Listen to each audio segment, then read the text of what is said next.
C.S. Lewis in his book Till We Have Faces writes the story of a girl named Oriel. And Oriel has had some suffering in her life, which makes her keep a journal of complaints against God. So God is not fair, life is not fair. And at the end of the first book, she concludes, there is no answer, for you do not speak.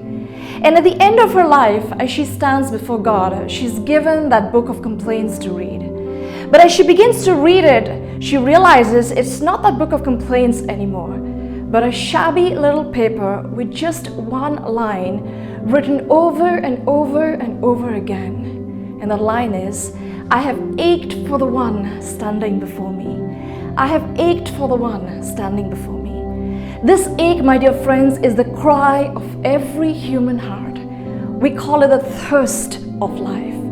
And it's very interesting to see how the image of thirst appears across the pages of sacred scripture.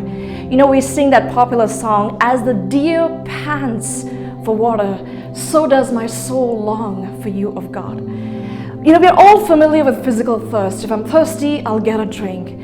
But the deer that pants for water is a metaphor, not just for physical water that will quickly disappear, but for that thirst, my dear friends, deep within us, the thirst for which we are created, to love and to be loved.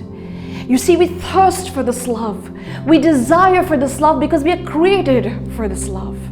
That is why when we see images of pop celebrity couples or we listen to pop love songs, it intuitively triggers inside of us a desire to belong. We are all created with these desires, and these desires look very different on the outside. So for example, on the outside, they may look like your favorite artist, or they may look like your favorite gadget, or the trending filter on Instagram, or your favorite TikTok. But then it goes a little deeper than that. In here, we long for affirmation. We long for acceptance. And then it goes deeper than that. And here, my dear friends, every single one of us desire a love that is authentic, sacrificial, and self-giving. And the truth is the reason why we are created with this love is because it can only be fulfilled by the one who has created it. Having desires in themselves is not a bad thing. It is when we replace the desire for God with the desires of this world is when our life becomes complicated. Like the deer, we come panting, searching, seeking, drinking, and yet remaining thirsty.